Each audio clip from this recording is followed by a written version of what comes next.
mai departe și invit pe scenă pe William Harris și Cicek Svensson. Este CEO, William Harris, CEO, Association of Test Publishers.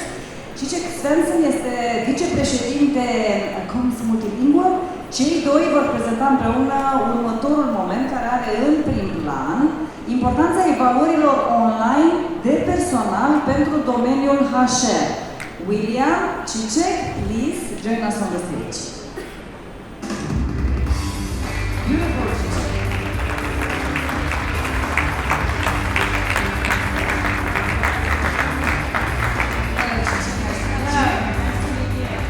We'll have a headset for William. All right, well, thank you so much. Good afternoon, everyone. I am very excited to be here, and thank you so much to great people inside and to Doru and Jens and Vlad and his team for inviting us here to communicate the value of testing and to represent ATP, which is a very wonderful organization, and I'm really proud to represent ATP in this capacity. So, Julie Harris and I, we will focus on different aspects of the value of testing. Just to give you some background, so I'm an industrial organizational psychologist, and I work for a company called Multilingual. I specialize in translating, validating, assessments, adaptation of exams, surveys, and similar measurement tools. And my role within ATP is purely volunteerism, and I've had the opportunity to volunteer for a number of years, and I've led the industrial organization division. I've been involved with the Europe region and Middle East and Africa. So, in my current role as board chair, my focus area has been to create more growth through the brand of ATP. So, ATP is a very dear organization, close to my heart. I'm very proud to be representing ATP here. It's a wonderful organization that truly appreciates and validates its volunteers and members and its community. So, those of you who are not familiar with ATP, let me just give you a brief introduction. So, ATP, the Association of Test Publishers, is a global non-profit trade organization. So we represent test and assessment tool providers as well as services related to these assessments. And our members are the leading publishers and assessment service providers within the testing industry. So our practice area in divisions include industrial organizational, clinical, certification licensure, educational, workforce, and then we also have special interest groups within the public and health sector. And we're a global organization, so we operate in North America, Asia, India, Europe, Middle East, and Africa. And within the world of testing, within the world of ATP, within the world of HR, although we work within different types of entities, we're all very passionate about the study of human behavior, study of data, and I'm very passionate about testing myself. And although we have our different divisions, whether it's clinical, educational, or organizational, we all share the same problem, and that problem is bias. So bias is something that is unconscious, it can be involuntarily, but it can create damage. It can be discrimination, and it can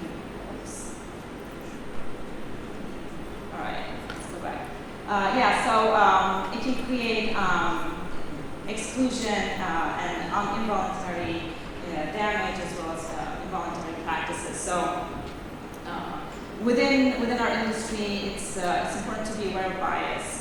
But with the technology rapidly evolving with AI and machine learning, we've seen that we think that AI and machine learning is supposed to be able to help us manage these issues and help us to kind of manage discrimination and kind of get rid of that intuition and get rid of that human unconscious bias.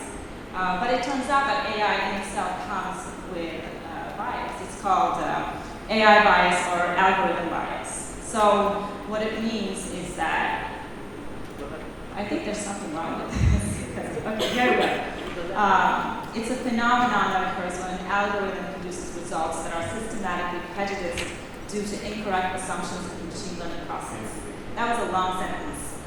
So what it means is that whatever that goes in, what comes out. So because humans are unconsciously biased, and because we're the ones that develop these machine learning models and processes, we're kind of involuntarily putting that into the algorithm. So whatever we put into the AI model, that's what will come out. So more specifically, AI bias occurs when you have an existing bias or if your data is unrepresentative of reality. So if you think about an example with data being unrepresentative of reality, you can think about face recognition systems. So face recognition systems are usually fed with faces that are lighter skinned than darker skinned, and more male faces than female faces. And because we have these skewed data sets, then the algorithm bias is actually better predicting one thing over the other. So because we fed more of certain images, it can't really detect anything that kind of deviates from that norm. So this was actually demonstrated in a study called the Gender Shade Study. It was conducted by the MIT Media Lab. So they worked together with Microsoft, Face++, and IBM to actually look at this and to kind of prove that it's unrepresentative of reality. So what they found out was that all three companies, they performed really well with being able to detect lighter skin faces. They all performed well with detecting male faces, and they all failed on, they performed worse on detecting darker skin faces of females. And the worst one was actually IBM with an error rate of 34.1% prediction rate. And the other example of AI bias is when you have an existing bias in your data set. And an example of that would be with Amazon, for instance. Amazon's recruiting tool, internal recruiting tool, they realized that it was actually favoring male candidates over female candidates, and it was because it was based on historic data where they were, for some reason, hiring more men candidates than female candidates. So their internal recruiting system was involuntarily, because it was based on historic data, it was downgrading CVs that was containing words like women's, such as women's chess captain, or anything that is related to women's, or the word women's. So it was downgrading low grades for those CVs, hence it was favoring male candidates over female candidates. So why is AI bias hard to fix? So we have a couple of things, unknown unknowns, which means that bias detection, for instance, if you look at the Amazon example, when you construct your model, it's not always easy to know that where the bias comes from. So the introduction to bias is not always obvious or clear. So when it's not clear or obvious, it's really difficult to go back and to detect where it came from. And when you finally figure it out, then it's very difficult to actually retroactively go back and to get rid of it. So that's what happened with Amazon. When they really realized that their internal recruiting system was actually favoring women over, favoring men over women, so they went back to redesign the model. And when they did that, the model was actually still detecting other things and correlating words such as captured or executed, because they were correlating with male characteristics. And it was still favoring male candidates over female candidates. So the unknown unknowns are really hard to fix. And then we have imperfect processes, which means that bias detection is not always in mind when we create algorithm models. And what that means is that when you construct a model, so the data set that you have to test your performance model is the same data set that you have when you train your model. So if you already have a bias in the process, that means that you will have the bias at the end of the result. And then we have a lack of social context, which means that if you build your model for a specific context, a specific project in the city, then you can't just take that model and then replicate it and just adapt it to another context. Because definition of fairness depending on that context. So, and then we go to the actual definition of fairness. Because we don't know what the absence of bias looks like, it makes it even more difficult to actually define what it is. But there is hope. We can manage AI bias, and there are 3 key stages to actually focus on. So by framing the problem, for instance, when you when you decide to create your algorithm model, so it's important to actually decide what it is you want it to achieve. Similar to when you develop your recruitment tool, you have your constructs, you have your items, and at that point you want to decide what you want your tool to measure. So it's the same process or approach here that you can apply. And then collecting the data. So it's really important to look at the data so it's representative of the reality. So if we connect it to the Gender Shapes project, and then make sure that it doesn't contain existing bias.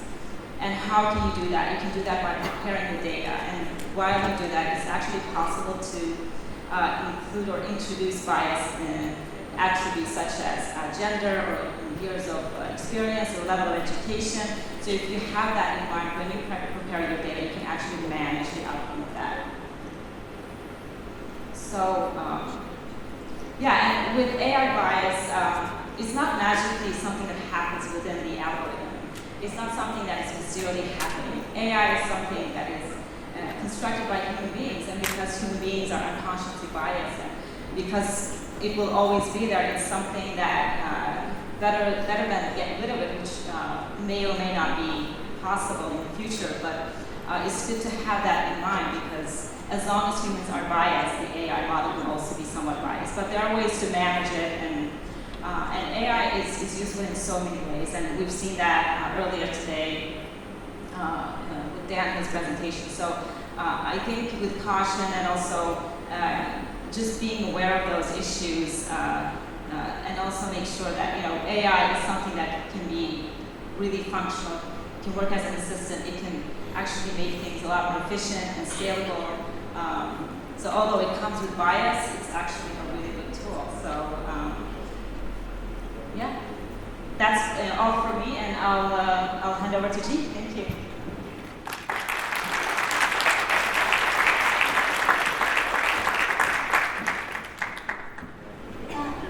Good afternoon. I want to spend the second part of this presentation trying to look at how HR and ATP are going to have the same kind of issues as it relates to technology. Before I begin, I just want to capture a few things for you. The association has always been called the intelligent voice for testing/measurement. And we've been doing that for over 20 years. It helps us in terms of framing conceptually who we are. It also helps us in terms of communicating to policymakers, public, other organizations, what ATP is all about. And we believe that what we've done over all these years, which actually started in 1992, has basically been that our actions and activities have always been very much tied to our vision and mission. As a trade association, we are an offspring of a business sector. And in this case, it's test delivery companies and test publishing companies. And over time, because as I was mentioning, everything's changing, even that's going to change as we go forward. But we function as a global HR for our industry. Just like you function for your organization, you function as DHR. We have all these organizations as our membership. And at a very high level, we're responsible for addressing some issues and making sure that they're well informed. Just to give you some similarities in terms of the function, we service organizations, you have to service employees and certainly represent your organization. Member experience is critical for us, just like employee experience is critical for HR. We monitor regulatory and legislative activities. GDPR, I mean, it is a fascinating document that was built by the forward-thinking EU, but it's now everywhere. California is already, in the state of the U.S., in the country, in the U.S., the state of California has already created their own GDPR. It's because of EU. New York is in the process of drafting their legislation. Texas, Ohio, you name it. we're going to have 50 different GDPR problems in the U.S. just because of you guys. And then we have to compete for organizations. And you have to compete for talent. And so, once again, there's a similarity in it. We have to show value. We have to show relevance. If we're going to retain those organizations, you have to do the same thing. You have to make sure that you have an experience that is going to keep your employees engaged and retained. And then safety as it relates to privacy and personal data. All testing organization is taking personal data. Whether it's your examination scores, your personal history information, but we're collecting personal data. And once again, we have to protect that and safeguard that data during the time that we have it. And typically, in our environment, we like to hold on to that data for about 30 days. And the only reason for holding on to it for 30 days is just in case there's any appeal process in place. Once 30 days is gone, the data should be done. But you have the same thing. You have all the employee data that you have to hold on forever and ever and ever. So, just to give you a quick idea, where's our market focus? We meet the demand and expectation of a global market, and as Cicek has already mentioned, we're pretty global. We don't have a strong influence in Africa or a strong influence in South America, but if you eliminate those two regions of the world, we're everywhere. And we realize that every market has special needs, and that's why we have different chapters, so that we can meet the special needs of those individual locations. And we realize that we have to work on the maturity of some of those locations. A fabulous market for ATP is India, but it is the most chaotic market in the world at this point. But it tests a lot of kids, a lot of individuals. In their civil service exam, every year it tests 900,000 people. All right. And there's some efforts that we're doing to try to make that even better. So we're a very inclusive organization. We've have been doing this for such a long time, and inclusiveness has been one of our mainstays for making sure that ATP is representing the global testing market. And by the way, in the next 5 years, the word testing and assessment are going to disappear. You won't hear those words. All right. So we are at the cusp of a digital transformation. And what that really means is that not only are we ready or expecting to be basically transformed in terms of our association and our membership, you're going to have the same kind of transformation. It's going to change the character of what HR does and the role and responsibility of HR. Transformative innovations, it sounds like a new high-power thing. It's been around forever and ever. Whether it's with electricity, whether it's with the internet, telecommunication, or combustion engine. And you can keep going back all the way back into the beginning of mankind. Transformative innovation was the first tools that man made to do whatever he or she did. So just let me try to capture what Cicek has said. Data integration, multimodal data is not going to be a unique experience. It's going to become very common. Multimodal data means that you get video, audio, written, all kinds of data will come in for each one of your individual employees at some point in time whenever you build a much more sophisticated open source platform. The data has to be trusted. And by the way, before I mention trustworthiness, there's a brand new specialty called computational psychometry. It's all related to trying to build frameworks for taking all this data, sanitizing it, and then being able to put it into your data analysis. But trustworthiness is part of that. And so you have to have trustworthy data. And so that whole process is now almost a sub-science, trying to make sure the data is good. Defensibility, you have to be very defensible in terms of your data. Because you're making life decisions, whether to hire someone, whether the person should being incarcerated or let out of prison. Things that could have major life effects on his or her life as it relates to how things develop for him. And then explicability and interpretability. Can you explain the machine language that's underpinning your artificial intelligence analysis? Can you explain that? And can you interpret that from the standpoint of making predictions? So all of that is now being looked at by major organizations that are involved in AI, because there needs to be standardization and there needs to be some way of checklisting how this data is being developed. And by the way, it's very hard to replicate completely AI, because you're using a neural network that inherently has a randomness to it, natural randomness to it. So you really can't replicate, but you can reproduce the results, the outcome. And that gives you an indication of how well the actual AI program is working. So the digital building blocks of the future and how technologies that will transform work and workflow. We know about AI, machine learning, and big data. And by the way, every time you touch your phone, you're dropping a digital crumb into the digital lake. There's always data being generated. That's one of the beauties and that's one of the concerns. You're always creating something. Earlier today, we heard about blockchain technology.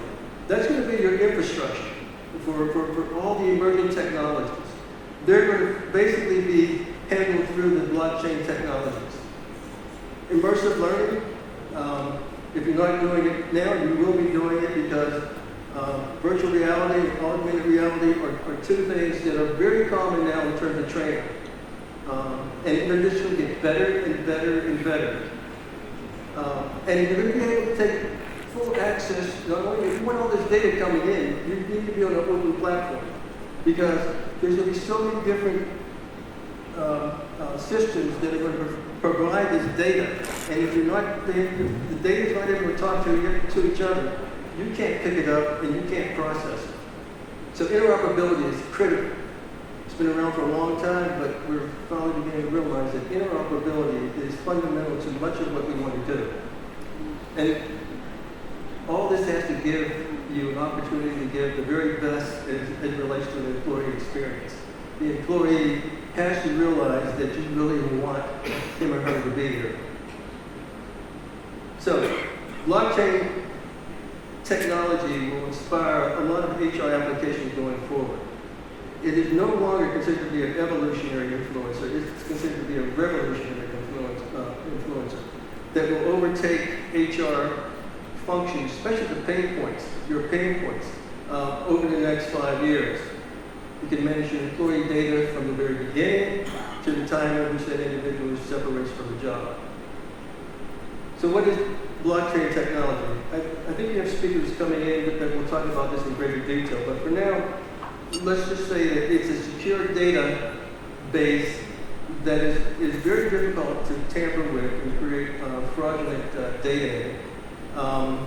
It can basically provide you with information from verifying your candidate to securing your employee data. And you can also create smart work contracts. This is basically taking your business logic, putting it into a conditional kind of coding, and allowing you to make decisions as to when you want to pay someone or when you want to pay a contractor based on completion of the work. So there's a lot of neat things that you can do with the smart contract component of the blockchain. And certainly you can deal with your compliance. GDPR, there's a lot of compliance requirements with GDPR. Blockchain can help you with that. And just a couple months ago, the European Data Protection Board put forth guidelines for video surveillance. So if you're doing high-stakes examinations and you're doing video, you now have to pay attention to the guidelines. And these guidelines are very strict. But once again, the blockchain can help you with that. So let me give you a scenario. And this scenario is purely an illustration. I don't have a prototype to tell you that it's out there working. So what if we had an avatar, artificial recruitment agent at Company X? And Company X tells the avatar to go find the person X who has these kind of qualifications. You go into the public databases, you find some people, and you decide that individual Y is the right person. All right, so now the avatar has the responsibility to make contact with that person. And it can make contact after it's gone through and looked at the digital footprint that he or she has created. All right, so they make contact, they verify some things that are still in the public domain, and then at that point, they can make contact with the potential person saying, we're interested in perhaps you coming to work for us.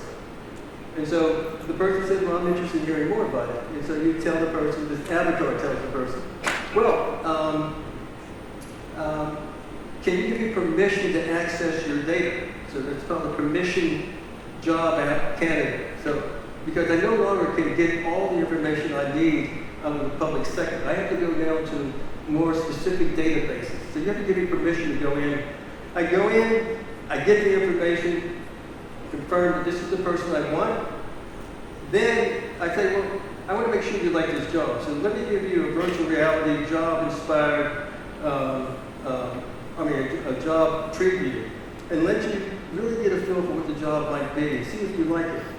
So you take the preview. You say, well, I'm still on board. I want this job. So now we have to give you an assessment. Typically, we've given you personality assessments. We've given you questionnaires. We've been giving you all kinds of traditional assessments.